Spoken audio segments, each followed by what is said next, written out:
Hi again, everyone. It's MrMostDaysOff. And I'm the WizKid. And we're here today to talk about our sponsor, PopThreads.com, your online destination for all pop culture t-shirts. And right now, for our listeners, you can save 15% when you use the discount code Simpsons at checkout. Woohoo! And they don't just have Simpsons shirts, they also have things like old school Nickelodeon, and they've even got us wrestling fans covered. They also have tons of TV shows like The Walking Dead and Game of Thrones, and even movie shirts like Star Wars and Die Hard. So make sure you head over to PopThreads.com right now. And use the discount code Simpsons at checkout so you can save a lot of dope! Hello again, everyone. Welcome back to the Best Darn Diddly Review Show. This is a podcast for anyone who loves The Simpsons or ever has loved The Simpsons, hosted by two dudes that grew up on The Simpsons. My name is Miles, better known as MrMostDaysOff, and joining me once again, your co-host with the most, Richie the WizKid. How are you today, Rich? Oh man, I'm just done. I can't believe we decided to do a podcast about talking about The Simpsons. Who would ever want to do that and ever talk about... Oh wait, nope. We're still doing great episodes and I love them, so... Yeah, this really is just like the greatest podcast gig ever, because we watch Simpsons and we talk about Simpsons, and then we watch more Simpsons and talk about those Simpsons. And frankly, we were going to do that anyway. Since we started this show, I find myself watching random episodes on TV as they air, like I did when I was a kid, and I kind of laugh at myself about it because I still really enjoy most of the ones I see, no matter what season it's from, and I guess I owe it to our show that that's happening, so that's cool. Woo! We'll get into these specific episodes. For now, I'll throw it back to you, the man, the myth, the Machiavellian. It is Miles. Do you even know what that means? Yes, it means cunning. It's usually referred to in the political context of the way somebody talks or schemes. Yeah, I know this shit, don't worry. I thought you just figured it out and learned it from Homer Says. No, because he doesn't know what it means. Can you believe it, sir? We are at the last two episodes of Season 3. We're going to be talking about Bart's Friend Falls in Love and Brother Can You Spare 2 Dimes Today, the last airing episodes on the third season of The Simpsons. This is moving much faster than I ever would have realized. It's almost like in future seasons we might have to slow down a little bit. Is that foreshadowing? For Season 4, yes. Get it? Oh! We'll talk about that next week on the Season 3 finale, Best Darn Diddly Spectacular. Spectacular! Exactly. We'll talk about more of that at the end of the show. Let's go ahead and get into our first episode today. This is a good one. It aired on April... Nope, that's today's date. It aired on May 7th of 1992. It is Bart's Friend Falls in Love, so it's obviously going to be a very heavy Bart and Milhouse episode, which is something I never complain about. The chalk gag on this one is I will not snap bras, which this one actually caught my eye, I have to say. Oh, a bra caught your eye? Yeah, exactly. No, but I used to do this a lot. I was very much that dude that would, like, snap bras, and more so my thing was to unhook bras when chicks would, like, walk by. Sorry. It was fourth grade? That's what I was going to say. It wasn't the 4th grade. It was, like, later than that. It was, like, at least the 6th grade, 7th grade. So as soon as I saw this chalkboard gag, I actually stopped, texted my wife, and was like, hey... Can you tell me when the average female starts wearing a bra, like between which grades? Thinking that she was going to say like 6 to 8, right? I just picture your wife seeing that text message being like, oh my god, what have you done? I told her that she was actually in a meeting when I texted her. She told me that. So I'm like, well, then can you just poll the room?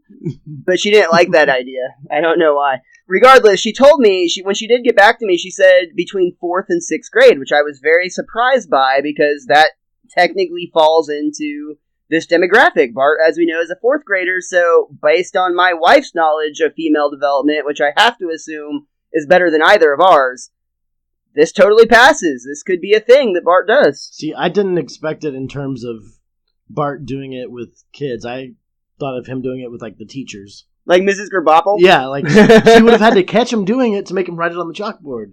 So yeah, but she could have caught her. I picture him like doing it to like the twins or one of the other chicks in class. And at this age, as we know, it's not because he's kind of would be flirting, but he wouldn't know it yet. It would be the whole picking on girls until you realize you like them thing. Well, as Bart will say at the end of the episode, they're all the same to him. So they all look alike to me. Now let's go throw something at old people. Well, back to The Simpsons. The couch gag on this one was the Simpsons jump in the couch, they fall through the wall. We've seen it before, it's alright.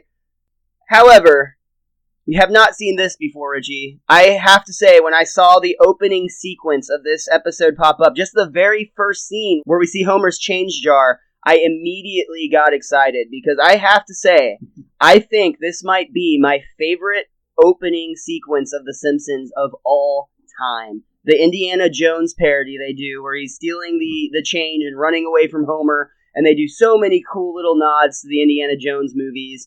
I think saying so many is off. Like, it is shot for shot an exact replica of Indiana Jones and the Raiders of the Lost Ark. Like, it's an exact Absolutely. replica. Yeah, the boulder is Homer coming down the stairs. Maggie does the dart gun, which I love, with the little sticky darts as he runs by. And probably the absolute best moment of all is when Bart is running through the garage. Homer hits the garage door to have it come down and close on him, and Bart slides under and then reaches under at the last minute to swoop up his hat. His lucky red hat. I mean, come on now. That's why he made it. His lucky red hat that he jumps on the school bus and he's waving it goodbye just like Indy does on the airplane. Fucking. But Homer is even out there yelling, blah, blah, blah, blah, just like the natives are in Raiders of the Lost Ark. Yeah. Like, it's spot on. And my thing is, I said at the beginning of the show, I've been rewatching a lot of Simpsons episodes on just TV naturally. And every time there's an opening that I think is going to be that one, and it's not. And I had trouble last week. I was like, I don't remember what episode it is where that plays. But when it started, when I saw the change jar, which, by the way, did you notice that thing was just full of pennies? Like, Homer's change jar only had pennies in it. Well, you can probably spend the silver stuff on beer. Yeah, exactly. That's what I'm just saying. Like, he was dancing for a quarter last week. You're not going to drop that in a jar. But that just made me laugh. But yeah, this is a fantastic opening. It's something that I've remembered forever.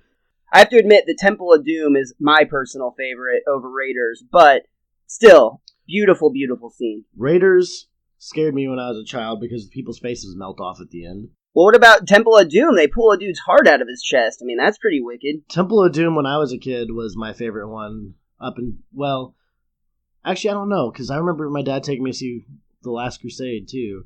But I love, my dad's earliest memory of me talking was in Temple of Doom. I might have said this on the show before, but at the end, when Indiana Jones is standing in the middle of the bridge, and he raises the sword up, my dad says that I got on the edge of my seat and screamed, "Watch out for the alligators, no!" That was one of the first times he really heard me put a sentence together, was that. And he said he had That's pretty badass. He told me he always had this big smile on his face because he wasn't sure if I paid attention to movies, because I was only 3 or 4 when he showed it to me, but he said he was so happy when he heard me say that.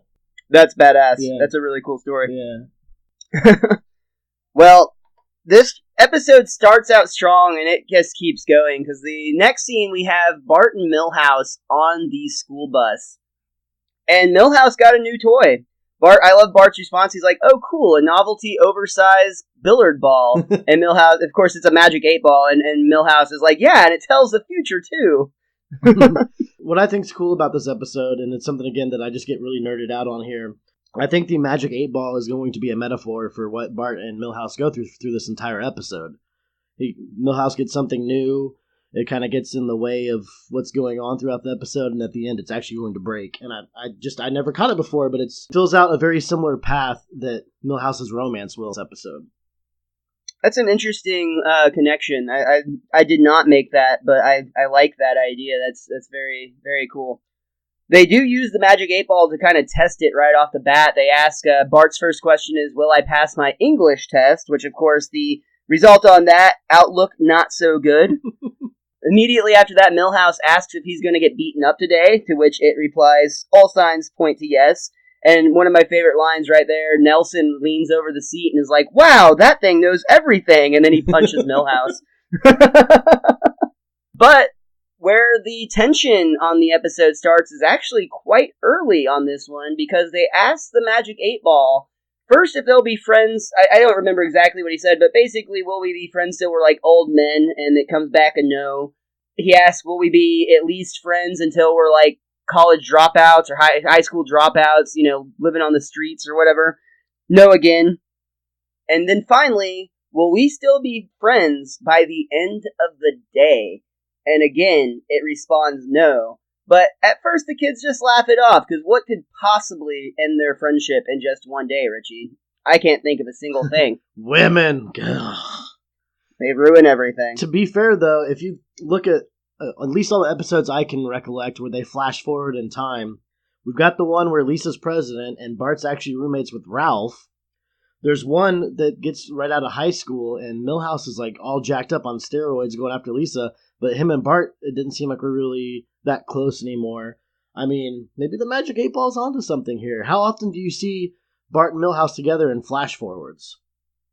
That's very, very true. Sad, but true. Yeah. I mean, sometimes, especially when you're young, you think someone's going to be your best friend forever, and then as you get older, you grow apart. You go to different colleges or you go to different towns. I mean, it happens. You move. Yeah, totally. Honestly, I don't know anyone that I knew before I was, like, in high school, college age at all, so I get it. It happens. And some of us get stuck with motherfuckers like MrMostDaysOff. You lucky bastard. You basically won the best friend lottery. I thought the state was supposed to take half of it back in taxes. What could possibly come in between these two guys, of course, is a chick. We next go to Principal Skinner's office, where he's very skeptical. He doesn't really like taking in transfer students, because he's always nervous that it's just other principals trying to unload problem students. But, according to her record, Samantha seems like she's a pretty good student. She told Skinner that she's not a problem, and Skinner was even proud that she was able to get rid of that bedwetting problem she had until the second grade. They've got that in those files? Don't worry, they'll forget. And then they go on, dude, he gets really dark about Vietnam, actually, right here. 18 months in a tiger cage or something like that. Yeah, he starts going on about how, oh, don't worry, they'll forget eventually. Just like they forgot about me in that tiger cage for 18 months back in Nam. Let me throw this out there. As we all know, Principal Skinner's not the real Skinner. I can't remember the name. Hanzo Targaryen or whatever. That's Targaryen, I think, yeah. I almost went Game of Thrones on the name there. But maybe he's literally letting it out about like his actual real persona, because nobody ever goes looking for him. He didn't have any family. So maybe he's talking about that a little bit, where he's like, everyone forgot about the real me, but I came back and nobody realized that it's a different Skinner. Like, I'm not sure about that. Like, he might have been getting a lot more deeper than it first looks. Well, just this week on Twitter, I put out an article. It's not my article. I just retweeted somebody else's article about, I think it was like 11 times that The Simpsons showed like extreme cases of foreshadowing. And like, just for an example, you and I actually missed one recently when we did Dog of Death. They actually made a joke going all the way back to the very beginning of the season, the first episode where Michael Jackson guest stars, and they actually changed the name of the John F. Kennedy Expressway to the Michael Jackson Expressway. And when Santa's Little Helper is doing his runaway sequence on the map, one of the roads he actually crosses is the Michael Jackson Expressway, a nod back to that joke. So there's actually a lot of these cases. There's like 11 of them, like I mentioned, where there's these extreme setups very, very early, and they don't pay off till sometimes seasons later, often just several episodes later. So it's very likely that this is one of those cases, and even watching it so many times, people just never connected the dots.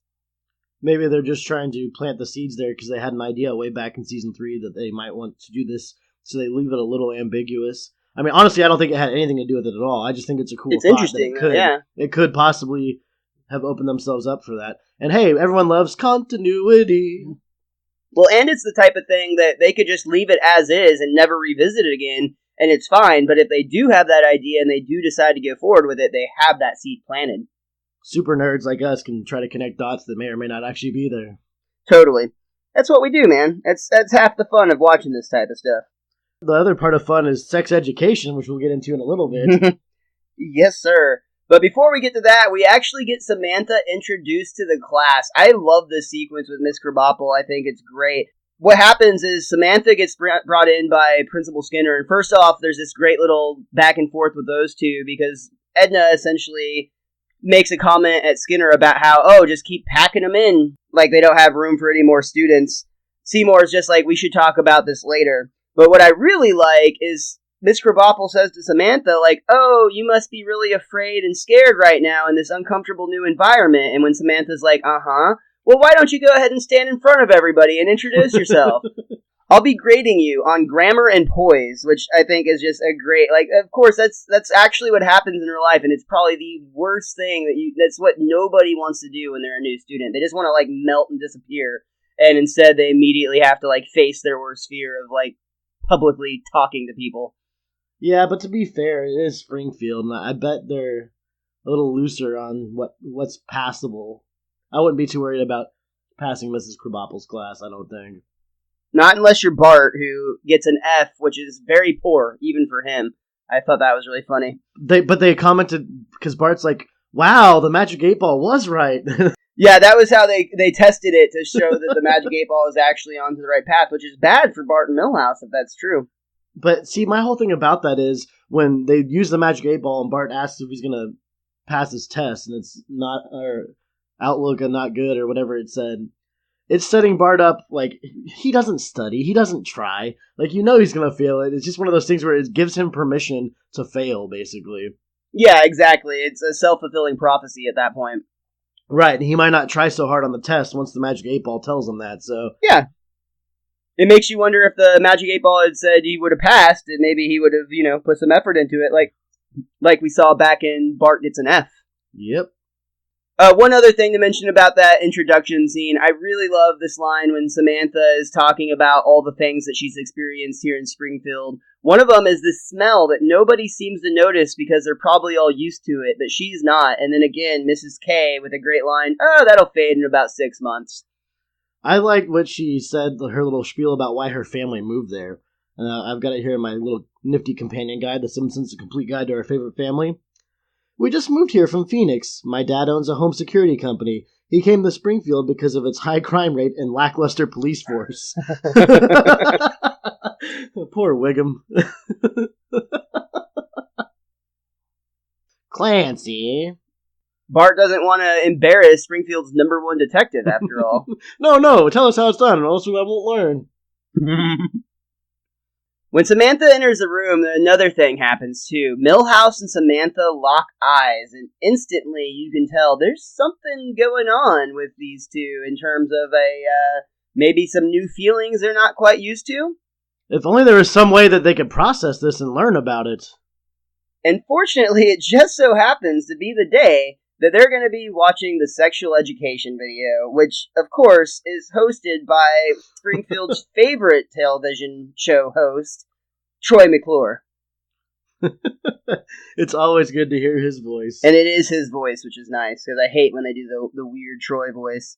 That might have been a one and done, honestly. That's only happened once, and it just stood out so much. Hopefully they just never do that again.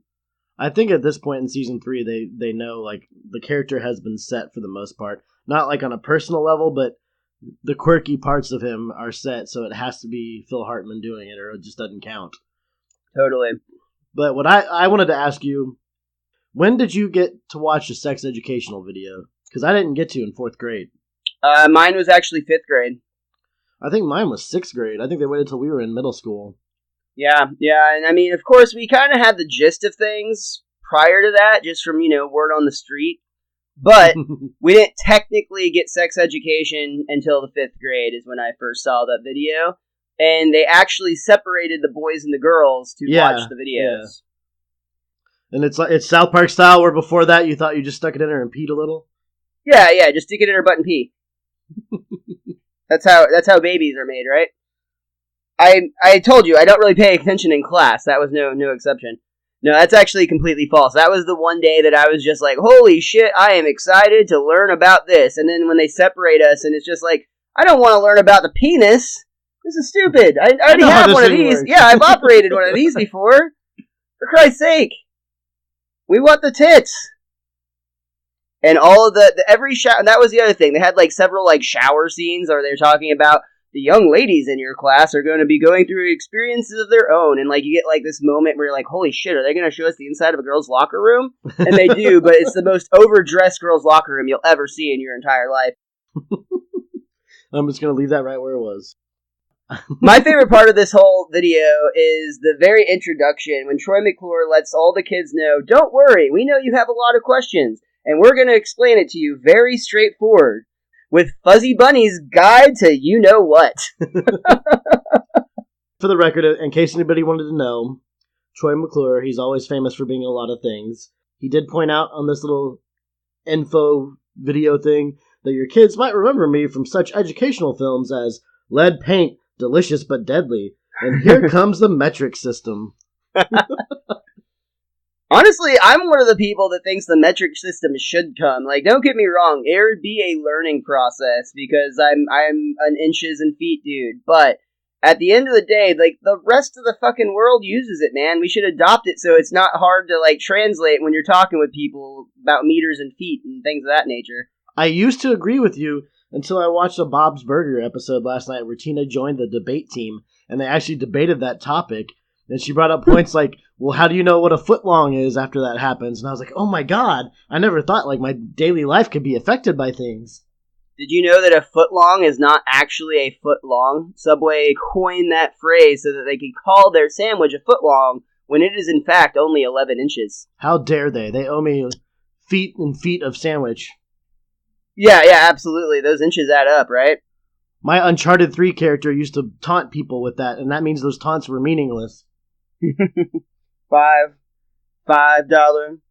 11 inch. When Uncharted 3 came out a couple months, MrMostDaysOff and myself played the beta for the online, and they partnered with Subway where you bought a large Subway drink and you got to play the beta for the multiplayer for free. And one of the taunts in the really game... weird tie-in. Yeah, but it was so awesome. One of the taunts you could do after you killed somebody was Nathan Drake would do a $5 footlong joke, and it was hilarious. They had Subway hats and t-shirts for the characters. It was really odd, but we found it very amusing. And that game was just hella fun. It was. That was I liked Uncharted 3 far more than Uncharted 4 personally in terms of the multiplayer at least. That was I don't hate the Uncharted 4, but I don't think it's as good as Uncharted 3 was. I had a lot more fun. I also missed the sequences where like the plane and the train would actually move, and they never really hammered out the kinks on that. And that was like the part of the game I thought was the most intriguing from a multiplayer standpoint. We talk about this all the time, but I think you and I are the only ones that enjoyed those opening. But it's like the moving set pieces in a multiplayer online match. That's so cool. And it's such a cool idea, yeah. If anybody is listening that enjoyed those as well, I truly want to hear from you on Twitter, because everyone else we talk to is like, yeah, that was fucking stupid. But we always thought that was a lot of fun. And of course it was buggy as fuck, but if they could have made that a lot more polished, that would have been like the coolest multiplayer experience that they've come up with in some time. I agree. Weren't we talking about a show? I'm lost. No, we're not talking about Lost. We're talking about The Simpsons. Oh, okay. Last I heard, it was Bob's Burger, so I got confused. Back to the video. So this Fuzzy Bunny video is just ridiculous. It talks basically... Oh, first of all, I have to point out that before the Bunny video even starts, Miss Krabappel excuses two students, Ezekiel and Ishmael, who, according to their parents' wishes, are allowed to go out in the hallway and pray for all of their souls. I had kids like that in some of my classes where they weren't allowed to watch certain videos that we go over. I had a kid that didn't say the Pledge of Allegiance. Wow, no. Due to religious purposes. Yeah. I don't remember which religion. Well, I mean, to be fair, it's putting church and state together, which is unconstitutional. But we could do loads and loads of podcasts about that. Yeah, that's a whole different podcast. That's don't worry about the government stuff over on a different channel. Anyway, we cannot get through this goddamn video. There's rabbits, and they're basically not fucking, which is exactly what rabbits don't do, by the way. Rabbits fuck, and they don't wait till their fucking honeymoon. They fuck, and they make lots of rabbits, which, to be fair, when they finally do get to their honeymoon, and they claim the best part was that they waited, which is total horseshit for anyone who hasn't had sex, it's fucking awesome. There's no reason to wait. Just start fucking now. Use condoms and be smart about it, but there's literally no reason that you should wait to fuck. It's the best part of life. Start doing it as early and often as you possibly 17. Can. I'm just going to get so much hate mail from parents. Like, if you're reasonably old enough, like 7. Let's be honest. Fine. We've been getting real already today. Let's be honest. What happens if you marry a chick, you've never had sex, and the sex is fucking awful? I'm somebody exactly. with the people I've gotten... Did you drive a car without test driving it? Right. I'm somebody that the most intense and the best / worst relationship I've had are those where people that I was intimate with. And how can you truly understand somebody and want to marry them if you haven't been that intimate with somebody? I don't understand it. I mean, what if she's really bad at giving head and you're just stuck with that forever? Like, that's awful. I don't wish that on my worst enemy. You guys heard it here first. Mr. Most Days Off says Red's riot is a riot in the sack. Again, this is one of those bullshit, don't have sex, abstinence, which is proven time and time again doesn't work. And even the people that, are for abstinence, if they would go back in time and think about themselves as, a 15-year-old, all they wanted to do was rub genitals with somebody. That's all that as a human race, that's just what we're designed to do. That's just what happens. We become sexually mature, and we just want to fuck. And there's nothing wrong with that. There's too much sex shaming and slut shaming and shit like that going on. Well, I think that's majorly in America. Big time an American problem. I'm not speaking for the rest of the world, but big time American problem. We've got some religious shit that still holds true in our country that they got their hook sunk in, and then it's just been a part of our culture ever since, and it's awful. It's just stupid to do that. I was gonna say, I use dating apps occasionally, and the thing that's been starting to make me laugh a lot is you'll get a lot of people have kids that are getting at our age right now, and a lot of the profiles will say Christian, and in parentheses it'll say, and it's very important, and then it'll say has kids, and almost all the profiles are the exact same. It's like, I've been lied to, I've been cheated on, this is happening, and I want a more serious relationship with somebody closer to God, and I do have kids, and they're the most important thing to me. And the ones that don't specify the religion, they almost never have kids. And I'm like, so wait, that means they fell in love with somebody that had the same religious values as they did, and they probably waited longer than most people. I'm not saying they waited until marriage, but they waited longer, and it all blew up in their face.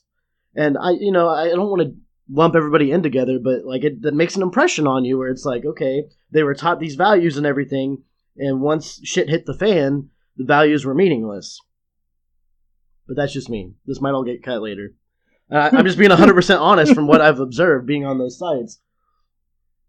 No, man, keep it going. You're letting out some truth right here. You're speaking your soul. I dig it. I mean, you notice things like that, and it's like, okay, so you're going to put all these parameters on how this thing is very, very important, yet when it's always been important, look what's happened to you. Expand your mind a little bit. And I'm not saying give up your religious beliefs. I would never say that to somebody. But I'm saying, yeah, I would. If you can, you should. But, be open-minded about people.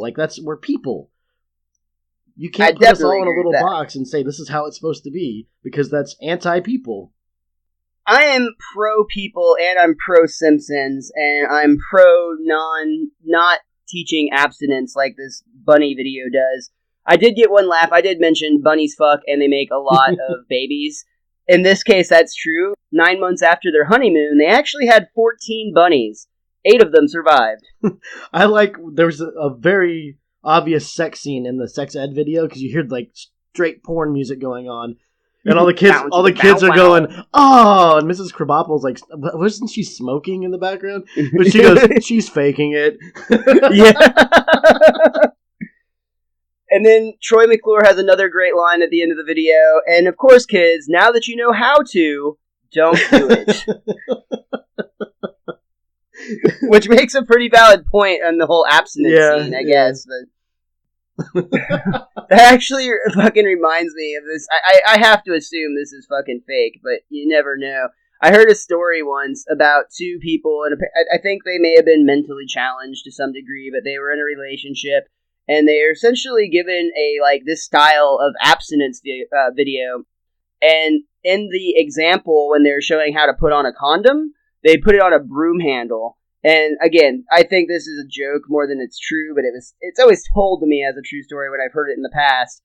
The whole thing is these 2 basically are ready to get down, and they're going to try to practice their safe sex, and they do, and they still get pregnant. So after they get pregnant, they're like, what the fuck, didn't you use a condom? And they're like, yeah, I used a condom, I put it on just like you showed. Broom. Of course they put it on the broomstick, and then they just got down. Practice what you preach. Exactly. It just goes to show that, I mean, you gotta educate and do your best to teach the protected sex, not the God, this is our most just non-Simpsons episode yet. We are talking politics and sex ed and religion. We're 30 minutes in and we're not past the first 5 minutes of the episode. Let's talk about the funny, lovable yellow people we love so much. And I'm not talking about the Asians. I'm talking about the Simpsons. That sounded so racist. We do love the Asians as well. We do love the Asians as well, but no. Only because we know they're smarter than us and they will kill us if we don't say that. I don't assume I was just kidding. Actually. I'm not endorsing that one. I'm just kidding. So, after that, Miss Krabappel actually answers a few questions, which is a great moment. Samantha asks, how do you know when you fall in love, while she's kind of longingly looking at Milhouse? And Miss Krabappel says, don't worry about it. Most of you will just marry because you're afraid of dying alone and will never actually experience true love, which is very dark. Yeah, maybe somewhat true. If that's the case, that sucks, but... I also dig Bart's question, too, where he talks about wanting to make a half-man, half-monkey. Miss Krabappel says that's playing God and you shouldn't do that, to which he replies, God schmod, I want my man-monkey. Which he has at home. I mean, isn't that Homer? After that opening sequence in particular. School day's over, time to get on the bus. Bart's ready to go, but Milhouse is nowhere to be seen. Otto has to go, he can't wait around because his girlfriend is stripping at the airport from 4:15 to 4:20. Another Otto 4:20 joke? Well, Milhouse doesn't show because he's actually walking Samantha home. That bastard. It happens. It started young in Milhouse, apparently, according to Bart, which...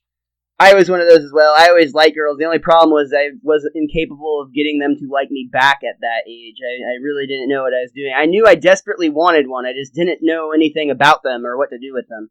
You mean even after the sexual education video? Yeah, that's what set me straight. Absolutely. Milhouse actually brings Samantha to the clubhouse, the treehouse, where Bart's like, what's with the skirt? But is finally receptive and lets her in. I love he's like, what if I wanted to walk around naked? And like making me wonder, is that something that Milhouse and Bart do commonly? Yeah. He decides to invite her to read some comics, but all they have is Radioactive Man, and she wants some of the girly comics, so Bart replies, my sister's got a lot of crappy comics I can let you read. He goes and gets Lisa's comics, and comes back looking at one that's called Romance, and it has a man and a woman kissing on the front of it, and as Bart's like, hey guys, want to see something gross? When he lowers the magazine, Milhouse and Samantha are kissing in the exact same pose as the couple on the cover. Milhouse, how dare you? Good for fucking Milhouse, dude. That's, he's Thrillhouse in her world. I think that's pretty awesome, actually. Everything really is coming up, Milhouse. Oh. We cut to the inside of the Simpsons household, where we're going to get another Homer B-plot that is fan-fucking-tastic.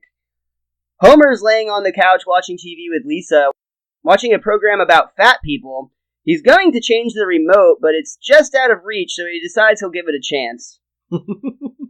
Kim Brockman goes on to talk about how the obese people in the nation have enough fat to fill 2/5 of the Grand Canyon. And that might not sound like a lot, Richie, but you have to keep in mind that this is a really big canyon. What I like is as this news channel thing goes on, they talk about fat people in general, and they end up talking about Santa Claus. And they actually show a scene of Santa Claus like in the hospital with doctors. Dying on the fucking hospital bed. But it led me to the question of, what is the budget for the news channel? Is it Channel 6? I forgot. Because they actually had a play of Santa Claus dying. Like, what's their budget? How can they afford to put that on? Maybe Kent Brockman is putting some of that lottery money towards his career. Maybe so. It doesn't sound like him, but maybe so. Yeah. What this news program really does is terrify Lisa, because she's looking at the TV and looking at her dad and realizing the TV is talking about people just like her dad. Her dad is lazy, doesn't exercise, is overweight, and only really gets excited about food. Food. She has a really dark dream sequence where she's imagining her father's funeral. I love the tombstone says, born 9 pounds 6 ounces, dies 402 pounds 1 ounce. I think it was that 1 extra ounce that really killed him. What I thought was funny is that it's a flash forward thing with Marge and the kids, and they're all at least in their teens, probably a little bit older, and Maggie's still sucking on a pacifier. And Marge just mumbles she wished they never invented fried cheese. But for what it's worth, I totally would have jammed on one of those Good Morning burgers. It was like a double cheeseburger with a fried egg and a piece of ham on top, and it sounded quite delicious. Absolutely. Back in the treehouse, Milhouse is only interested in kissing his girlfriend, which leaves Bart as the third wheel, and in his own clubhouse. In his own clubhouse. But Bart takes advantage of the situation like only Bart would. He starts making trades with Milhouse's baseball collection, and I don't think it's really giving a fair shake to Milhouse when he takes his Mickey Mantle and trades him for a picture of Homer naked on the couch. Wasn't the card before that a Carl Yastrzemski card too? Because I don't know that name. Both of those cards would be worth so much money. Like, ridiculous amounts of money right now. And then the first card Bart gives Milhouse in return, I forgot who the player is, but, like, the part with the player's face is ripped off. So the card's worthless, basically. Bart's raping him monetarily, while Milhouse is trying to rape somebody else, apparently. I don't think that qualifies as rape. That seems pretty consensual. The baseball card thing is definitely rapey. The Milhouse and Samantha, they just really... They're in puppy love, man. That's exactly what it is. Good for them. Like, I'm happy for Milhouse in this episode. I love that there's a line when Samantha realizes she really needs to go because she told her father that she was getting her braces examined, and Milhouse sort of chuckles and says, well, you sort of were. Immediately after she leaves, though, Bart kind of scolds Milhouse. He can't believe how carefree he's being. Doesn't he know that they're living in the age of cooties? They're out there, man. He asks what's so great about kissing anyway, and Milhouse explains it's not so much the kissing, a lot of it is about waiting to kiss. Which I get what he's saying back then. Now it's just like, yeah, let's go. Dinner's ready in a few minutes, let's knock this out. Kidding. Oh no. She's not getting dinner.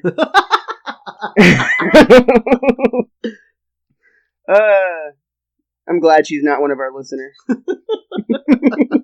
I have no idea who you're talking about. Yeah, of course. Yeah, you're completely innocent in this. While Bart's scolding Milhouse for all the kissing, Lisa's still concerned about her dad. She actually finds some self-help tapes, actually some subliminal messaging tapes to lose weight while you sleep. When she tells her dad about it, I love Homer's response. He had just been watching another food ad, and it was talking about like a load of melted butter. Rich, so creamy Homer butter, replied, whatever it was. Whenever Lisa tells him about subliminal messaging, he's like, subliminal messaging doesn't work. It's like warm melted butter or something. He references the commercial he just saw. Yeah, he literally, like, subliminal messaging literally just worked on Homer, and he doesn't recognize it. Yeah. Well, when Marge hears about this self-help weight loss idea, she says that she loves Homer just the way she is. Just the way he is. And then immediately bends over to get that number from Lisa. All the places over the years that the Simpsons ordered things from, or websites or anything like that, they all have to be based out of Springfield, because all the stuff that ends up happening over the years, you can't get away with in a regular business and stay, like, prominent. Which you're about to get into with this company. Yeah, this is a little bit shady. I guess it's before the age of internet reviews, so it'd take a while to get any flack from it. But bottom line is, when they call to order the weight loss tapes, they're actually out, so they just say fuck it and give them a vocab builder tape instead, which is by Dr. Monroe, and for what it's worth, it fucking works. I just like how they go, here you go, fatty. Great scene. And again, though, we're going to find out really shortly that at least the tape they do send works, even though it's not for the results he's looking for. It makes you wonder, would he have lost the weight if he got the right tape? Exactly, yeah, he would have. Yeah. Flipping it back again to Milhouse kissing his girlfriend, Bart is moping, and Marge wonders why. When he tells her, Marge's reaction is like, oh, Milhouse, that's so cute. And then immediately goes into mom mode and is like, their mouths aren't open, right? And when Bart's like, no, she's like, oh, how cute. Bottom line is Milhouse is spending more and more time with Samantha. It's gotten to the point that when Bart gets on the bus, he doesn't even get to sit with Milhouse anymore because he's sitting next to her. So he has to sit next to Martin. He actually makes plans to hang out after school because he's just so sick of trying to hang out with Milhouse and Samantha all the time. And Martin kind of takes it a little too far right off the bat. He immediately announces to the whole bus that him and Bart are now friends, which of course is super embarrassing for Bart. I'm sorry, every time I think of Martin being friends with anybody in school, I always go to the Lemon of Troy episode where him and Nelson are paired together on their little espionage event. Sure. And they all give code names to each other for their team names. And right before Nelson wants to say a team name, Martin screams, Team Discovery Channel! And that's how I always think of Martin all the time. Well, I like that Bart basically tells him he's looking for a friend that won't leave him for a stupid girl. And Martin says, oh, I'm perfect for that. I'm just as unpopular with the ladies as I am with the chaps. And after school, when he actually does go hang out, Martin's like wearing like this weird outfit, and he asks Bart if he wants to hear him play the ute, I think it was. It was like the lute. Okay, it was like a guitar style of instrument. And we see Martin start to play, and then out the window that we can see in the background, we see Bart running away, desperately getting away from Martin. The lute can be a very romantic instrument if you know how to play it. Apparently. When Martin hits those college years, he's going to be having ladies line up door to door. Bow chicka bow wow. And he watched the sex education video, so he should know what to do with them. If he remembers by then. I mean, I feel like if they show him the video this young and expect him to wait, they're going to have some questions by the time they get there. Speaking of doing it, Homer's tape is working quite well to the point where Marge has no idea what he's actually talking about. He is speaking over everyone's head, and he's actually in bed with Marge, talking about basically wanting to do it with her. Marge is very confused until Homer kind of leans in and kisses her, and then Marge is like, oh, and the lights go out. Homer talking about the boudoir. Yeah. This is when we see Bart has given up on Martin, so he's just trying to do his best to hang out with both Milhouse and Samantha, but he's constantly the third wheel. After they see Space Mutant 7 together, and... Did you actually... I actually had a question about that. Did you actually see somewhere where it said Space Mutant 7? Yes, I did. On the marquee outside the theater, it does in fact say Space Mutant 7. Because I was going to ask how many Space Mutant movies are there, and then I thought, well, if it wasn't Space Mutant 7, it could be a re-release of one of the earlier Space Mutants, but this thing's popping up left and right in these episodes right now. As far as I can tell, they've actually been staying consistent ever since, I believe the first time we saw it was in the episode, The Telltale Head, all the way back in Season 1 when the bullies the bullies and Bart sneak into, I believe, Space Mutants 4. I was going to say, I think 4 was the first one we saw, but... And then they've been consistently, every time we've seen them, it's been 5, 6, and now 7. They're going to have to start repeating eventually. Maybe, maybe not. I'm actually quite curious to see if that's a thing they do. It'll be fun that will be fun to find out. After the movie, though, Bart's like, hey, what else can we do? And Milhouse and Samantha basically say there's such thing as spending too much time together, implying that they want to get away from Bart. Bart gets kind of pissed off, and he tells them, fine, I'm out of here. But he goes around the corner, and he actually starts to cry a little, which is quite sad. He's, feels like he's losing his friend. I mean, he has at this point, though. Like, Milhouse has made no effort to keep Bart as a friend at this point, right? No, but this is something that everybody does whenever they first get a girlfriend. I think that we all experience this at some point in our elementary school days, where the first time we get a girl who's willing to let us kiss them, we are, like, distracted from everything else for, like, about 2 weeks or so, and then it's, like, back to normal. Well, I mean, we could take it even further, man. Let's be honest, when you and Emily met, if we weren't living together, I don't think I would have seen you very often. Very possible, and I think that's human nature. I think that when people hook up, essentially, there is a honeymoon period of when they first meet where, just chemically speaking, they are, like, on fire for each other. So, I mean... Is that what the red hair is about? You didn't see me because it would have been X-rated. That's the bottom line, is... You and Emily's relationship is so stupidly sweet. I remember we had a party, I think, one night, and somebody was using my bathroom, so I walked into your guys' room to use the bathroom in there, and you guys had fucking love notes to each other, and this is like, you guys have been dating for a week, I think. maybe 2 tops. But you were already saying I love you because I'm sitting there peeing in your bathroom, and the notes are like right there on the counter, and I was just like, oh my God, Miles, you're in over your head. Well, we'll be married for 8 years next week, so I feel like it worked out all right. I think you guys are still just in the honeymoon phase. I mean, again, her hair's still red, and you said it's, a lot of fire going on. So when her hair color changes, then I'll start having some questions for you guys. I ask her to do that once in a while. It's just fun to, pretend she's a stranger. Does she put a mask on and fuck you from behind? Only on my birthday and anniversary. Well, there you go. It's coming up. It's coming up. Yeah, I better start stretching. Oh. This is going in that phase right now where Milhouse is completely obsessed with his new girlfriend. He actually comes up to Bart while he's crying, and Bart tries to tough up for a second. There's actually a hopeful moment where he thinks they might go hang out, but then Milhouse is just like, "Can we still use your treehouse?" Bart tells him to get bent, but Milhouse explains that they have to keep it a secret from Samantha's dad because she wouldn't like it if she's a fucking 4th grader. Because she's a fucking 4th grader. That's true. Which I think 4th grade might have been when I actually had my first girlfriend. Now that I think about it, no. I was older. I was an awkward fuck when I was in 4th grade. Excuse me. I was. I want to say I was in 6th grade. Actually, I bloomed late. Dang. I think I had a girlfriend in kindergarten. We kissed a couple times just to see what it was like. Then I had a girlfriend in the 2nd grade for a week or 2. Wow. No, totally. I was an awkward motherfucker all throughout my youth. Full disclosure, I didn't even kiss a girl until I was in high school. I was way late on that. Here's a fun story for you. And you probably won't even believe this one. The people that know me now would not believe this one, but it's 100% true. My first quote-unquote serious long-term relationship that went for 6 months or something like that, I got dumped because I was afraid to kiss her. Wow, I call shenanigans. I swear to God, true story. Pull up the videotape. I call shenanigans.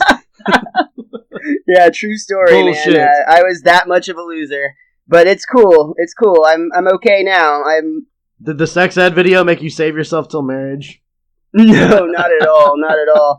I used that excuse for a while because I wasn't getting laid anyway, and it seemed like a real cool way to just get some good guys. Yeah, exactly. It's I'm such a good guy. I can't have sex because God won't let me. It's not because girls won't let me.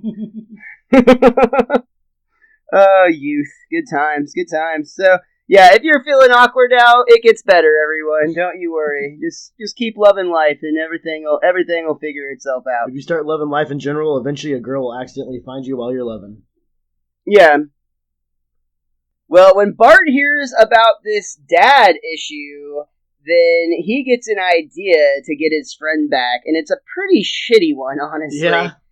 It really is. There's no way, shape, or form to get around that. It's a shitty decision, and it's essentially that Bart calls Samantha's dad and tells him that they're going to be in the treehouse, and sure enough, he shows up, they're kissing, and that's the end of that. No! Samantha's going to a private school, all-girls school.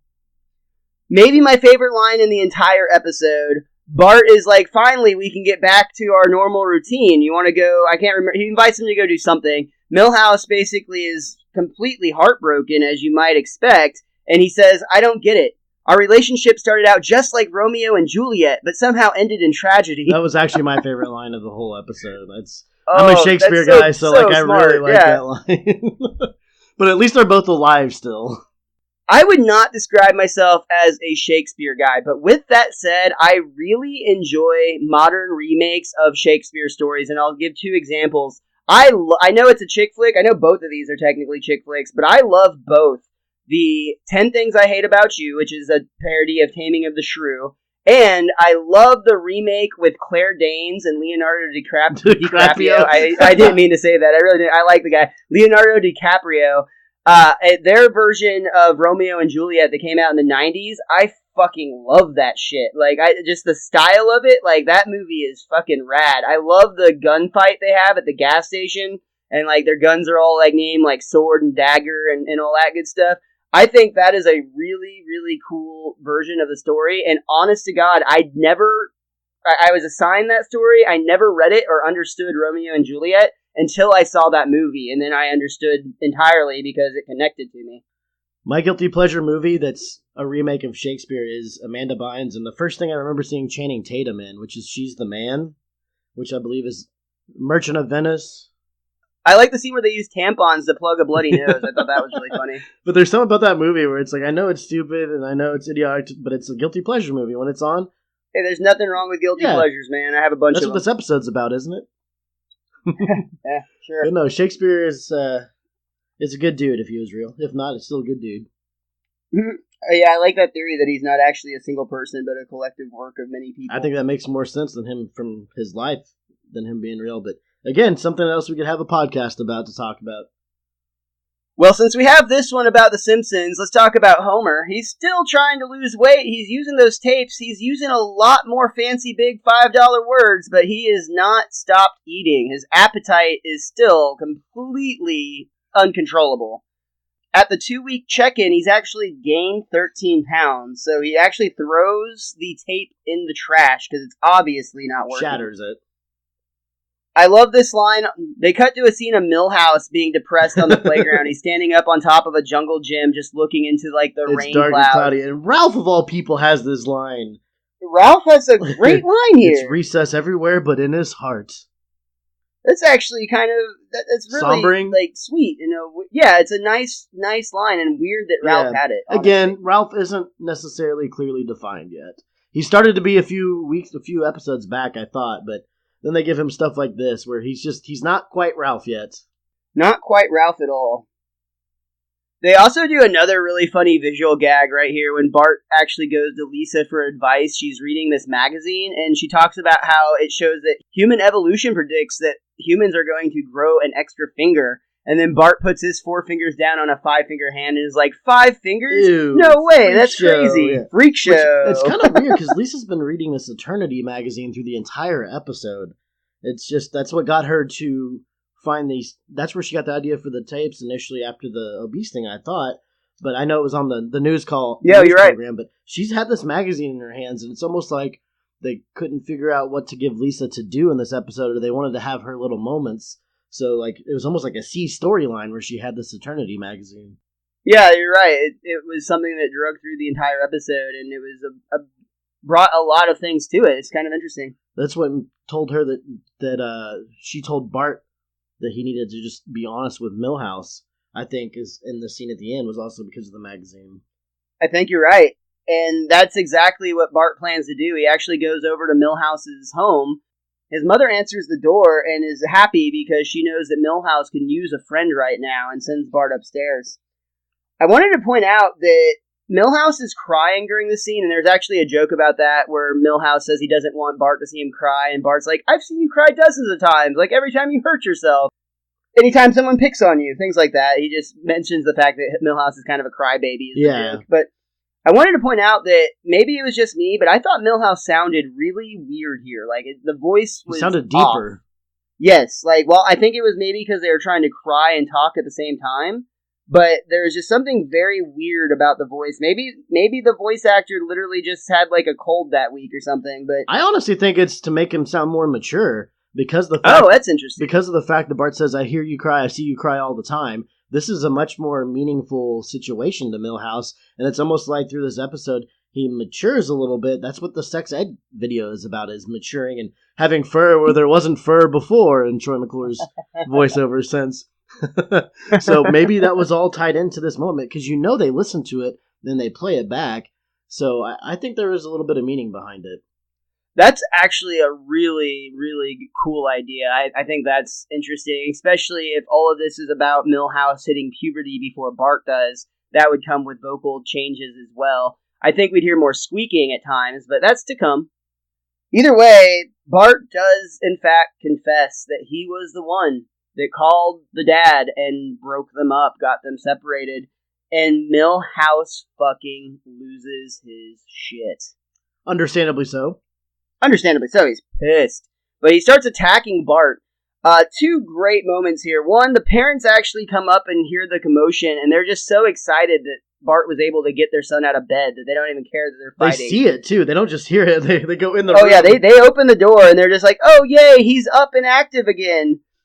But then there's this great moment where Bart is looking for a weapon to hit Milhouse with because Milhouse is like punching him out on the floor and holding him down. Milhouse is on top of Bart, and this is like in every action movie ever where Bart's reaching around for something.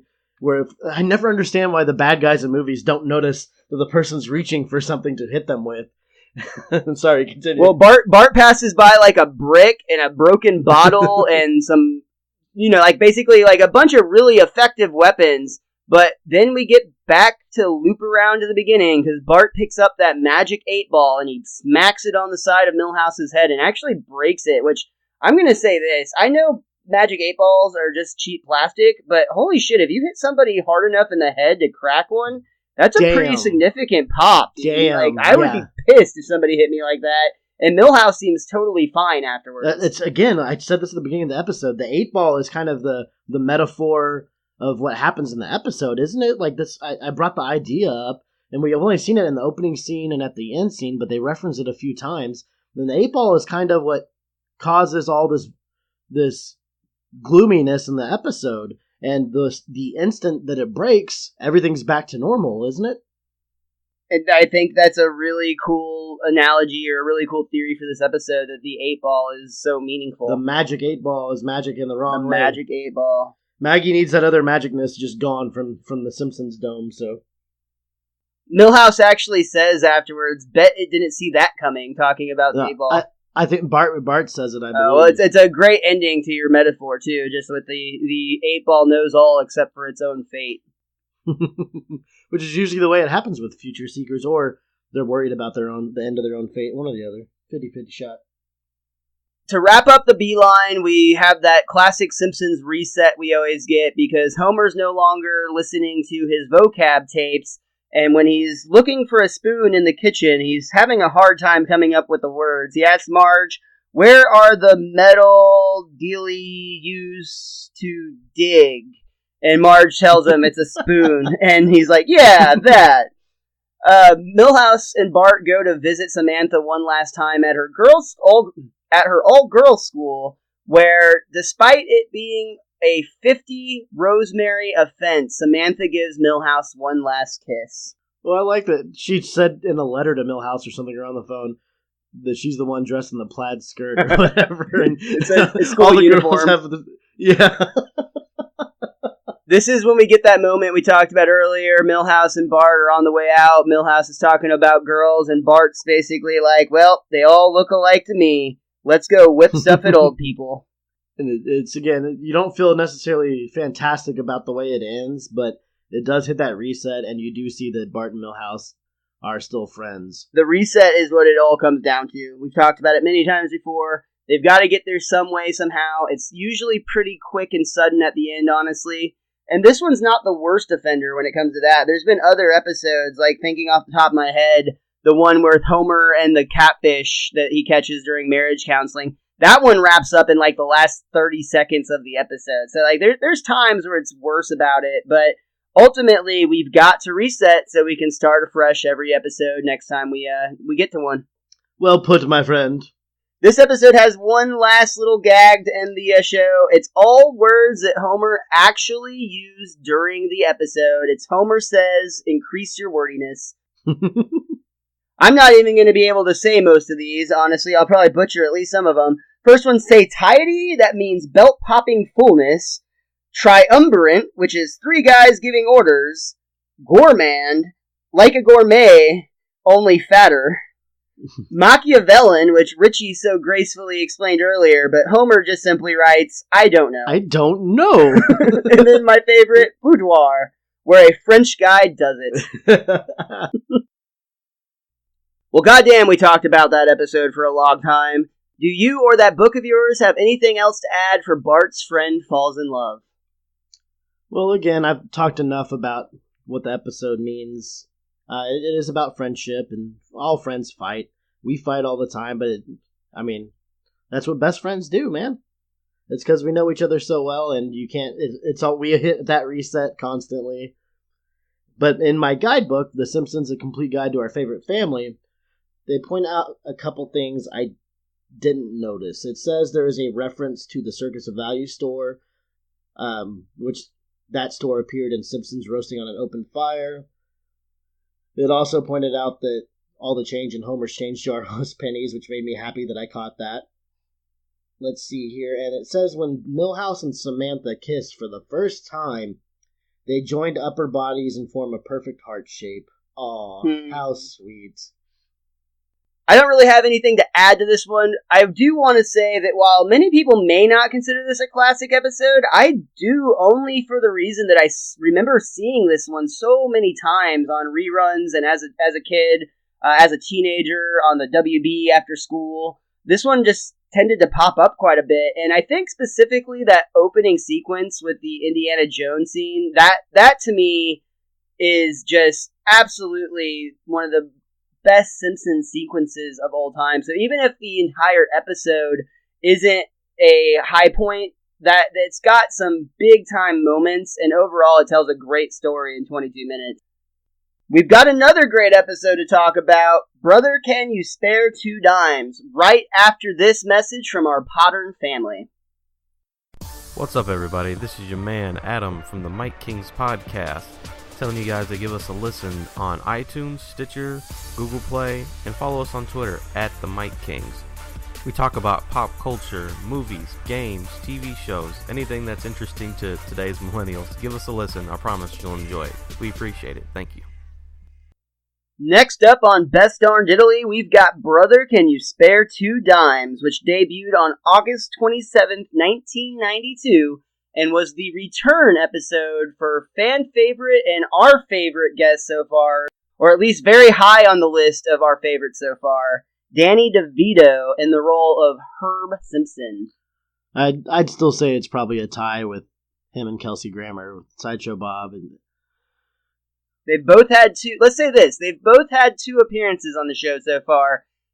Danny DeVito's kicks Kelsey Grammer's ass on the second episode in that regard, but I think the longevity of Sideshow Bob, he overall will overtake that spot down the road. Man, I gotta tell you, I hinted at this last week where I was really looking forward to this episode, and I'm gonna say again, like, it didn't quite live up to how I remember it at a younger age, but at the same time, like, I still really, really liked this episode. It's just one of those things where it's like, if you leave it in the past, you remember it more fondly than how it actually is here. But that sounds really negative, and again, like, I want to put it out there that I really like this episode a lot. No, sometimes we're very guilty of our nostalgia goggles. We'll make something so hyped up that it can't possibly live up to it, and that very well could be the case. I don't feel that way about this one personally. I remember this about as fondly as I do now. It was about even. I remembered it being a very good episode, and I think it still is. I don't think I had it maybe as high up on my pedestal as you did from the past is probably the main issue here. I'm really happy that it happens, though. This is one of those things where it's like, where sports teams alluded to, like, if you're undefeated, you kind of want to get that gut check and lose before the playoffs come around so that you're more focused when that happens. And I'm going to put that out there that I think this is my undefeated season taking a loss before my favorite episode of all time happens, so that I can get that gut check and maybe step back a little bit so I don't necessarily build that one episode in particular up in my head before we get to review it. Okay, I can see that. You like that? You like what I'm doing? Yeah, I see where you're throwing down there. I like that, yeah. This one has a chalk gag, much like most of the episodes. In this case, it's I will not fake seizures. And the couch gag is the Simpsons come in doing cartwheels, and Maggie does her classic stumble right before she jumps up on the couch. And then does jazz hands. And they all do jazz hands on the couch, yeah. Opening up on the power plant, it's time for the annual employee physical. And yes, they are serious. They're all standing in line in their whitey-tighties, all except Lenny, who's completely naked. Homer asks him, did you forget about the physical? He's like, yep, can I borrow your underwear? And Homer's like, nope. It's really a great moment. It's literally like Homer just saying, forgot about the physical, huh? Yeah. It's like coffee talk. Yeah. It's great. Immediately followed by another great gag on this physical. They're reviewing it. They're looking at the computer and they're like, "Oh my God, this man has 104% body fat. That's not even possible." And then it pans over to Homer sitting in the evaluation tank eating a chicken leg, and they kindly ask him not to eat during the test, and he just tells them to go to hell. Good old Homer. This physical does bring out that Homer Simpson is in fact sterile, and it's all because of radiation. They show a image of his sperm, which is kind of funny. It's actually like 3 sperm with Homer faces, and 2 of them are like just kind of swimming in circles off in the corner, and one of them is actually taking a nap. Then they show a normal sample, and it's Smithers, a bunch of Smithers sperm, all floating or swimming in basically perfect formation.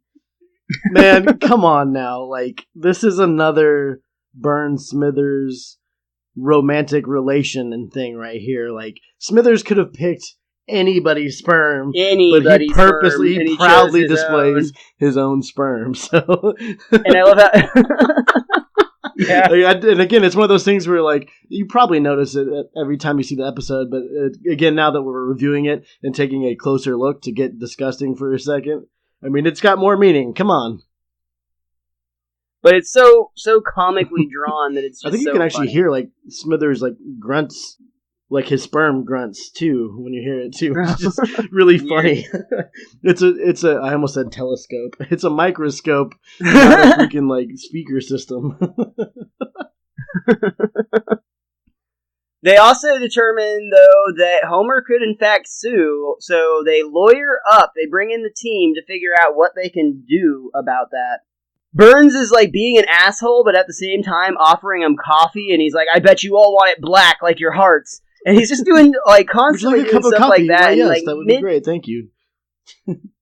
While mid-berating one of the lawyers, he's just like, could I get some cream? And he's like, no, Burns offers it to him, I think, or, well, maybe he does on that part where but it's actually, again, the more we look back at Burns, like, how great of a character he is. Meanwhile, Richie, below the poverty line, they actually have that pop up on screen as they go to a homeless camp below a bridge. The classic shanty town for bums, so to speak. One of the bums is, of course, Herb, Homer's brother. But did you also notice that the Charlie Chaplin... The Charlie Chaplin bum was there as well? You know, if it's a Chaplin thing, I'm going to bring it up and or recognize it. The Tramp, the classic Tramp is one of them. Did you notice that the Tramp was eating a boot, which is literally what the Tramp does when Charlie Chaplin portrays him? Very cool, very cool. Yeah, so yes, I did notice that, you motherfucker. You don't have to get hot about it. Oh, I did. I also like how they regale us with the stories about how they all used to be rich. Well, they all were inventors, too. That's the other funny thing. They all invented various popular items and they went broke. Dude, I know, I have to bring up what the one tramp, I almost said the one tramp, the one bum in particular said was his story, and I know he says it after Herb's getting into it, but yeah, the one bum in particular says, yeah, I used to be rich.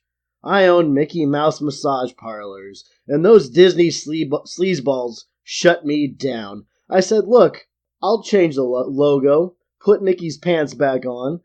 Some guys you just can't reason with. Fucking Disney.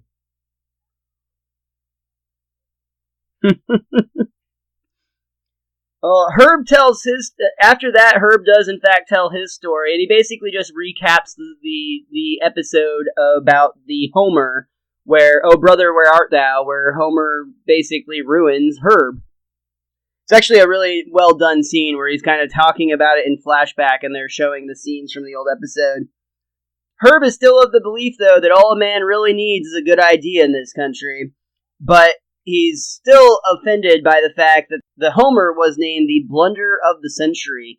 And there's another great joke where he actually says, don't people remember New Coke? And one of the other transients pipes up, hey, I invented that. Fuck that guy. There's nothing wrong with Coca-Cola or its subsidiary Diet Coke. Did you ever try New Coke, though?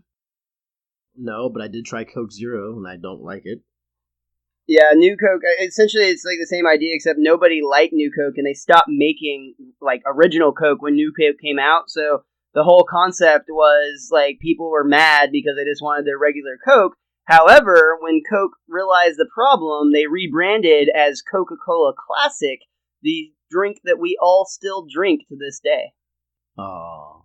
There's some fun random facts for you.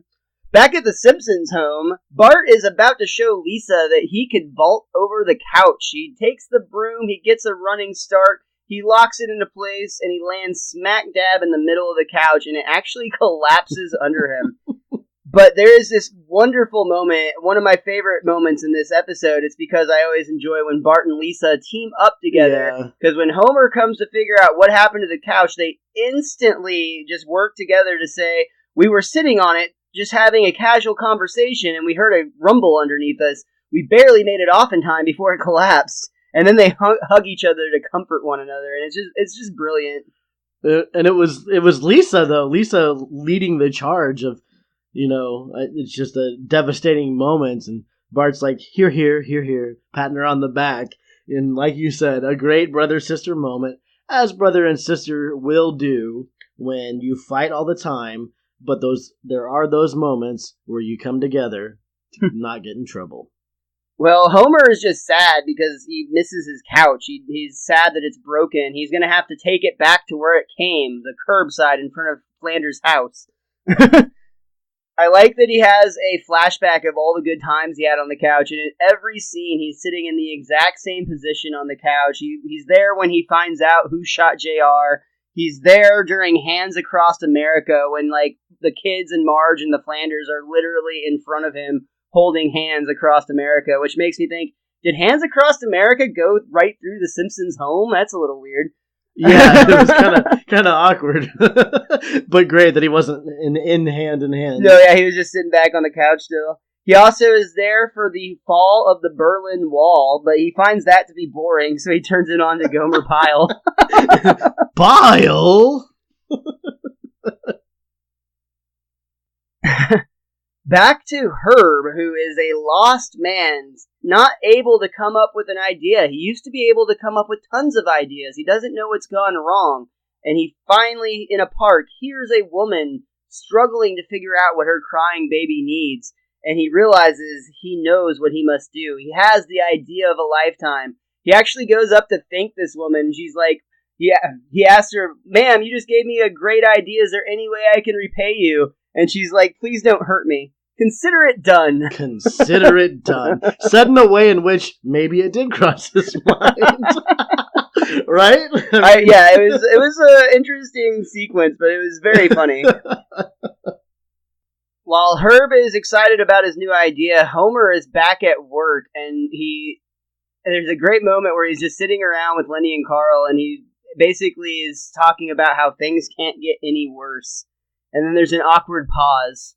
And then he says it again so that Mr. Burns can announce, Simpson, report to my office. It's literally like welcoming it.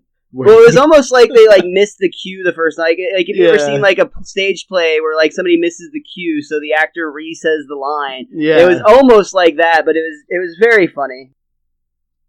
When Homer does, in fact, get to the office, he is offered a check for $2,000, and all he has to do is sign a contract. Another possibly favorite line, definitely a highlight. Homer announces that he won't sign anything until he reads it or somebody explains the gist of it to him. So Mr. Burns explains to him that he's won an award, Richie. He's won an award. What award could it possibly be? It's the Montgomery Burns Award for Outstanding Achievement in the Field of Excellence. But I love how Burns makes it up as he goes, even. Mm-hmm. Yeah, he's just searching for words, and Homer just falls for it, hook, line, and sinker. However, when he's told he's got an award, he feels like, shouldn't there be some sort of presentation, some sort of ceremony, and a trophy? As he's signing it? I love that Burns kind of looks up at the lawyer, and the lawyer quietly gives him the nod, yeah, do it. Because again, this is a very cheap way of getting out of a very expensive lawsuit. And man, I mean, Homer would love $2,000. The whole family would, which makes you wonder just what kind of money Homer could have gotten. Right, yeah, 2,000 is a pretty decent, just trying to screw someone over first offer. Yeah. But like the lawyer said, you want to offer him enough to make him kind of bewildered and just go for it. And he does. He falls for it. They're at his award ceremony, and it's a big-ass deal. They made a sign. They're in a big building. There's lights. There's celebrities. They even get Joe Frazier to show up to present the award. I love there's a little sequence with Bart and Lisa again. They've got some great little bits in this one. Bart and Lisa are talking about how it's all a sham, and they can see just how fake everything is. And they're like, this is like the fakest award show ever. Bart reminds Lisa, aren't you forgetting about the Emmys? And then Lisa says, I stand corrected. Oh, poor Emmys. But actually, that's true. All award shows are totally bullshit. They're all completely funded by money. It's not the best film. It's the film that buys the best gifts for the judges. I truly believe that. I actually don't anymore. I think it's a completely different thing now. Because I do watch the Oscars, and they have gone under a lot of hot heat lately for whitewashing the awards show. And then especially with this last one, where the smallest film that was an all-black cast actually won in a very weird way. What was that film? It was Moonlighting or something like that. I forgot what it's actually called. And I feel bad about it because I'm all in on that stuff. Hey, Richie? Yeah? Black movies matter. But no, yeah, I'm sure you heard about it, man, where they literally announced the wrong movie. Oh, I did. There's a bunch of stuff on Twitter about that. I forgot about that. It was crazy, man. Like, I was watching it. I even posted about it, but it's just the wrong film won. And as they were accepting it, people were running around in the background. That sounds like a complete clusterfuck, but it's still better than the presentation that went down for Homer. Because when Homer got his reward, he got up to wave and be recognized, and he actually ends up falling out of the balcony, crashing down to the floor below. Joe Frazier actually goes back to Moe's Tavern to have a beer with them, which is kind of funny in itself. Homer is still really upset about his couch, and Frazier tries to comfort him. I understand what you're going through, Homer. You lost your couch. I've lost my heavyweight championship. And Homer's like, yeah, there's like 3 heavyweight championships. My couch is one of a kind. Heavyweight championship. There's like 3 of those.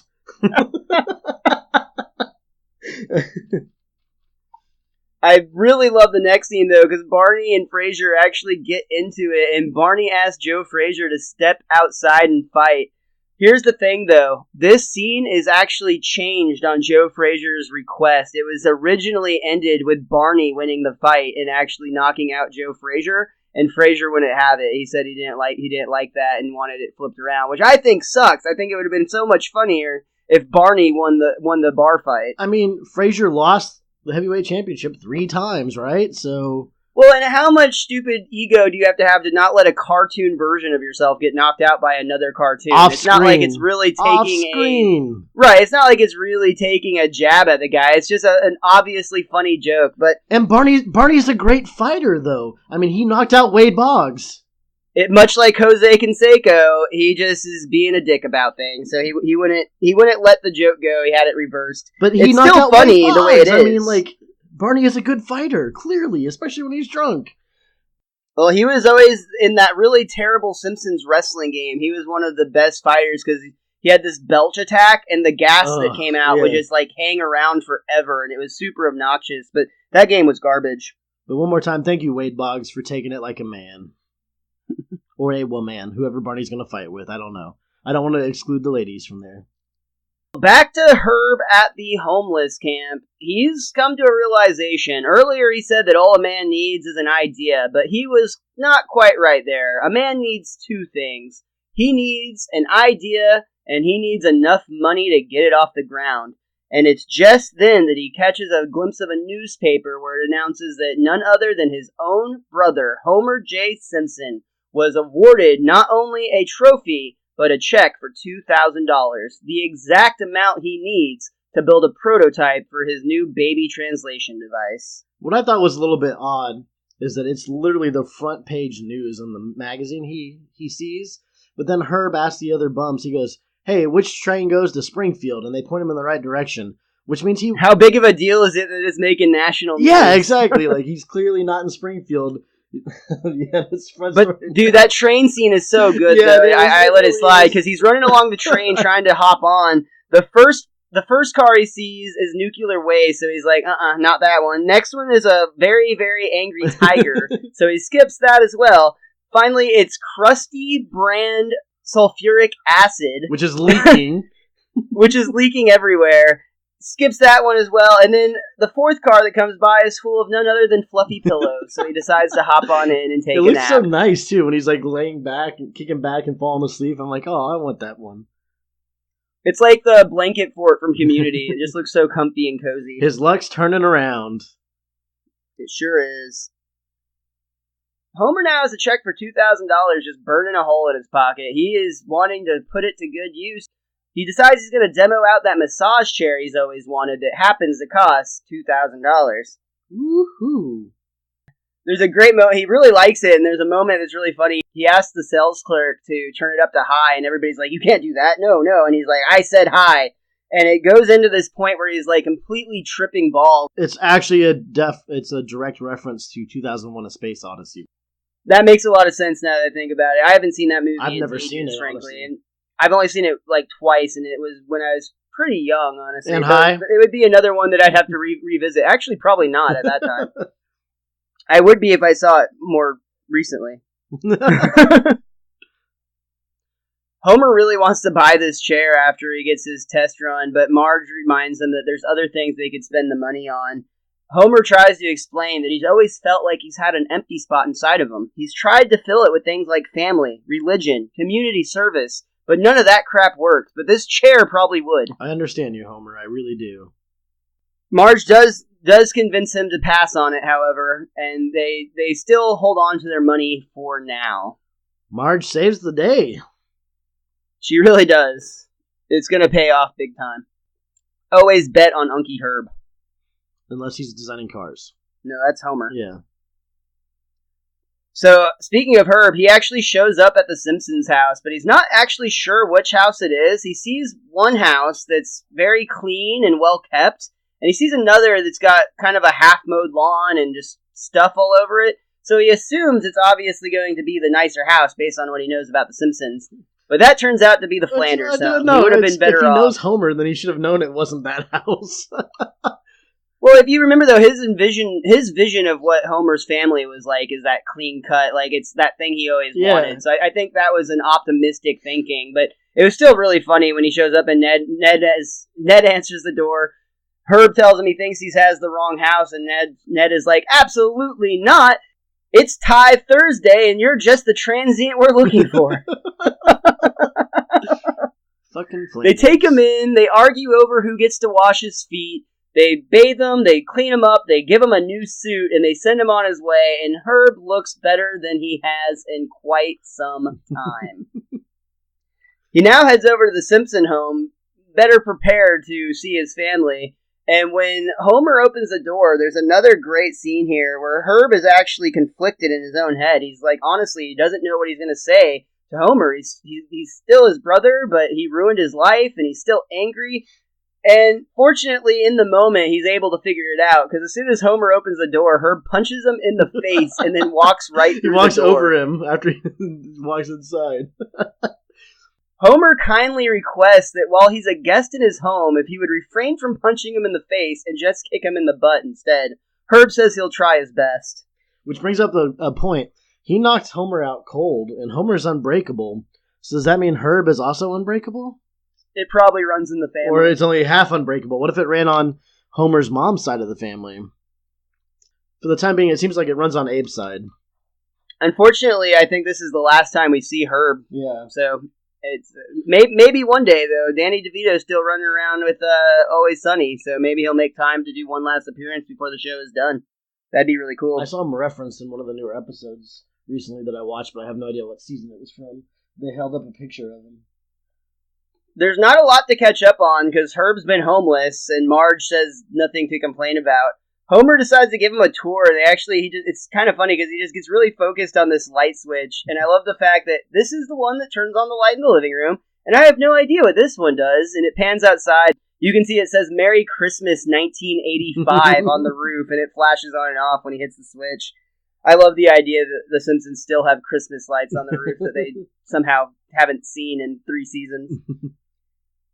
Bart asks one of the best questions in this episode. He asks for advice from his uncle, the bum, from a boy who's on a career path to be one just like him. It's a smart question. And Herb has a smart answer. He says that pizza boxes are a treasure chest of leftover cheese. Thank you, Uncy Herb. But he also visits with everybody, and when he sees Maggie, he whispers, "You don't know it yet, but you're gonna make me rich again." Honestly, since the first time I saw this episode, there's something about this moment where Uncy Herb whispers to Maggie, and the music that plays, it's not fully dark, but it seems like there's almost... that he's almost a bad guy for a second. And I don't know why I felt this way, but I even felt it today, like knowing it was coming up and knowing how I usually feel. I wanted to watch it from a fresh perspective, but it's just the way they set it up in those few little moments. Like he's got those money symbols in his eyes almost. And it just, for some reason, that one little moment always made me feel off. And I don't know if they did that on purpose, or maybe you thought he's going to become rich and take Homer for granted and just leave. Or maybe it was just because he does feel conflicted, but it just always rubbed me the wrong way for it a little bit. I'll be honest, that did not catch that even a little bit. I did not get that idea Since at all. the first time I ever saw that episode, I've always felt that way. I like that the next night they're playing board games as a family, and they're, of all the games to play with a homeless person, they play Monopoly. Seems unfair. And actually, after Herb goes broke from landing on Lisa's hotel, Homer actually rubs it in, "Gee, Herb, you went broke again, just like last time. Seems like you're not a very smart businessman." And Herb punches him in the face again. Then there's this really subtle, great visual gag that they do when Marge suggests they play another game, and she grabs off the stack the game Sorry, which I just thought was really funny. Clever Marge. The Simpsons are still coming up with ideas to spend their $2,000 on. Lisa really wants to join a Book of the Month club to expand their family's knowledge. Bart wants a machine gun. Smart kid. Marge wants a new washer and dryer, as the ones they currently have are actually at the point where they're so badly operating that they scare the pets away by attacking at them, chasing after them to the length of their cord. And of course, Homer still wants the chair, but I love that he goes, "Marge, didn't you want a massage chair?" Trying to pitch it as if it was her idea. Sneakily. "No, Homer, that was you." But this is when Herb pipes up and says that he actually has an idea for the money, and he wants to show them something. And what he shows them fascinates Homer. It blows his mind. First he says, "Let's just go into the other room. Just let me show you a 20-minute presentation, and that's all it's going to take." And Homer goes, 20 minutes? Oh. But it's all worth his time when he sees this new thing that his brother has invented. The problem is Homer's actually obsessed with the example, which is just one of those little drinking birds, which we'll see again pop up in another episode, by the way. That'll come a few seasons down. But this drinking bird just blows Homer's mind. He loves the idea that he actually drinks the water, and then he goes back and drinks some more. And Herb cannot get him to stop paying attention to the bird and listen to his actual idea, which is, of course, the baby translator we spoke of earlier. He just shows him the blueprint at first. Tells him to use his imagination, so Homer starts imagining the drinking all the bird little again. numbers everything turn into the fucking bird. I think doesn't Herb even say, "You're imagining the bird again, aren't you?" Well, the kids encourage Homer to help his brother out because Lisa says they kind of owe their uncle a debt after the way they treated him and what happened to him last time they visited. Bart just realizes simply that some shyster is going to rob you of your money anyway, Homer. It might as well be your brother. Again, Bart with another good point or question. The first time it was a question, this time it's a response, but Bart's in tune in this episode. Well, Homer agrees that he will give Herb the money if Herb will forgive him and treat him like a brother. Herb replies, "Nope." So Homer just says, "Okay, fine, then you have to give me the drinking bird." I mean, Homer asking for that is kind of a grown-up thing for Homer to ask for. Not the bird, but the treat me like a brother thing. That's like an actual parent response right there. I'll do this for you, but I want you to think about this in return. So I was proud of Homer for that. I mean, it's still selfish, but maybe some of that vocabulary from the last episode did hang on for a little while. We next go to a montage of Herb and Maggie spending lots of time together. Herb is trying to work out the kinks to get his translator to work correctly. He's taking it from blueprint to prototype, and it's time for the big reveal. I love the scene when he's actually, aren't you guys excited to see what I've got? And Bart simply says, nope, we actually took a peek while you were in the John. He reveals it anyway, and the amazing thing is it actually works just like he said it would. It translates Maggie's cries into perfect English. Though it is quite funny to hear Uncle Herb's voice coming out when Maggie speaks. It's supposed speaks. to translate, as Herb would say, everything from change me to turn off that damn Raffi record.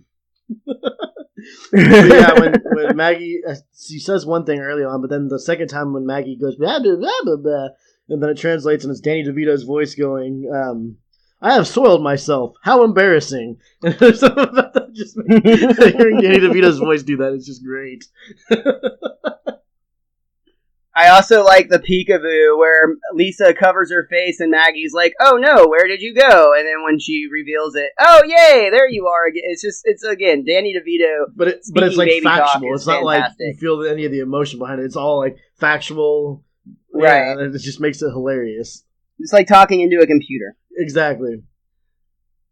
This thing works so well that he takes it to the Toy Expo, and as soon as it's demonstrated, it starts flying off the shelf. He takes thousands of orders, and he is saved. He is rich again, as he says. What I wanted to point out is that before that, you see Professor Frink flying his son around. You see him flying his son around in like an automated little airplane, and it goes out the window on accident. He's trying to bring him in for a nice, safe landing, and he accidentally loses his own kid, and he actually mumbles under his breath, oh God, my wife's gonna kill me. Glavin! But what I wanted to say is, first of all, you just touched on a second ago, I don't know if we ever hear about his wife again, because he's always trying to like make female robots. So I'm wondering if, since he lost his son, the wife divorces him. Because you never hear from his son again either, I don't think. Or you might, I'm sure you do at some little point, but... Well, these are going to be the types of things that we're going to encounter through the course of this podcast. Exactly. Right? But these are the type of things we want to pay attention to. Exactly. For continuity's sake. I think that he lost his son forever, presumably dead, maybe he'll come back in the future, and his wife divorced him. I just want to throw that out there. Herb has made it again. He's got money in his pocket. He's going to be just fine. And he has to thank the Simpsons. So he actually gets them all the things they talked about earlier. Lisa gets her books of the month. Bart gets a machine gun? Bart isn't quite old enough for a machine gun, but he does get something that will help him acquire one when he's old enough, a membership to the NRA. And I love, Bart actually asks if that means he could get, like, bullet-piercing armor, and Herb replies, it's your constitutional right, son. And I just love how excited Bart is about the membership, too. Maggie gets offered anything in the world that she wants because she saved her uncle. And she asks for what the dog is eating. Just dog food. So Herb decides that he'll just get her something nice. Marge declines a gift, but it's too late. Not only did Herb already buy her a new washer and dryer set, he actually sold her old washer and dryer set for $50 and gave her the money for it. We get a quick flash to Moe's Tavern where they are betting on washer and dryer races, which is, again, one of those like iconic scenes you see in The Simpsons that I love. I think we'll actually see this happen again, if I'm not mistaken. But finally, Herb wants to have one last moment with Homer. Homer expects to get the massage chair that he so wanted, since that's what he's been asking for the entire episode, and he's a little bit disappointed when he finds out that that's not what Herb got him. He takes him outside, too. I want to stress the fact that he takes Homer outside to talk with him one-on-one in this part. Yeah, he walks him to the car, and he tells Homer that what he's giving him is forgiveness, and he's going to be able to call him brother again, and Herb will be able to do the same. And there's a little bit of a weird scene where Homer and Herb hug, and Homer's like, I've never hugged a man before. I gotta tell you, this moment, including the line that Herb's about to say, is one of my favorite moments on the entire Simpsons show. And I mean it. Usually I say, like, this is the funniest lines in The Simpsons, and I'm not talking about that. I'm talking about the whole thing together.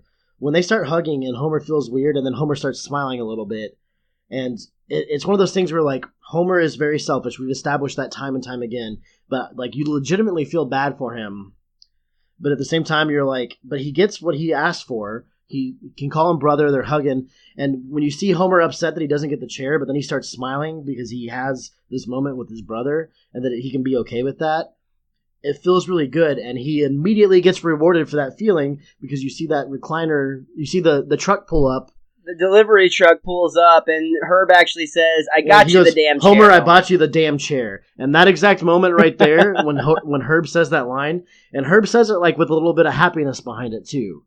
And that little moment, for some reason, I've always thought that it's such a meaningful little moment. And it plays into Danny DeVito and the guest star. But just when you finally hear him say that, Homer, I bought you the damn chair, that makes you feel so happy for Homer. Especially when every time you just get the reset. You always get the reset. But you actually get Homer this little tiny bit of joy in this that's not reset. And I don't think you'll ever see the chair again after this, which means somebody broke it. Yeah, but it still doesn't get the true reset to your point, because Homer does end the episode in his massage There's chair. just something so sweet about that moment between the two of them. And again, the punctuation is the line from Herb. And it just makes me so happy every time I see it. And it makes me feel that, like I hinted earlier, where there's a moment where I always feel a little bad towards Herb because when he's talking to Maggie. But in this moment, when he gives all this to Homer, like it made me always forget about that other part. And that does bring us to the end of not only this episode, but the end of Season 3. Is there anything else before we move on that you want to talk about from Brother, Can You Spare 2 Dimes? My guidebook says that one of Homer's sperm has 3 eyes. And I didn't notice. I didn't notice it. Oh, yeah, that's actually something we didn't say, too, is the last shot of this, when Homer's in his chair, it actually goes to a shot of those same 3 sperm we saw earlier being rattled by the massage chair, which is hilarious to watch, frankly. The animation on the sperm really is funny. It's funny to hear you say those words, too. I was going to say, one of the signs at the Baby Expo read, no triplets, too. It's just one too many. Exactly. You can't outnumber the Besides parents. that, that's all I got. I don't have anything else to add on this one. Danny DeVito, once again, gives a great performance and is a wonderful guest star for a very great episode and a very great season. I'll save all that for more for next week. For now, Richie, is there anything that you want to plug before we get out of here? As always, you can follow me on Twitter. I'm at @thewiz_kid23. If you haven't seen our Twitter feeds before, we usually will talk to you with Simpsons nonstop, with Simpsons gifs and whatnot, so join us on there. Also, when you're on Twitter, give our show a follow. That's @BestDarnDiddly. That's DIDDLY. I'm at MrMostDaysOff on Twitter and Instagram. And one more thing before we go. Big shout out to Steve the Fan at the Fans Podcast, the person behind this network that you're listening to this very show on. We are branching out. It's not just wrestling, guys. We got TV shows, and we're always expanding, and it's all because of Steve. So, thank you, and please follow him at the Fans Podcast as well. Other than that, Richie, next week we've got something exciting happening. For the first time, we've decided to break it up because this season was so good. We need to reflect. Plus, we're going to, as usual, bring you our top 5 favorite episodes of the season, which I'm sure Richie already has, and it's going to bother me and drain me and tear at me all week as I tinker my lineups, just like you're not supposed to do in fantasy football, but that's just how I operate. We're going to have all that and more next week on the Season 3 finale, Best Darn Diddly! Spectacular! We will see you next week.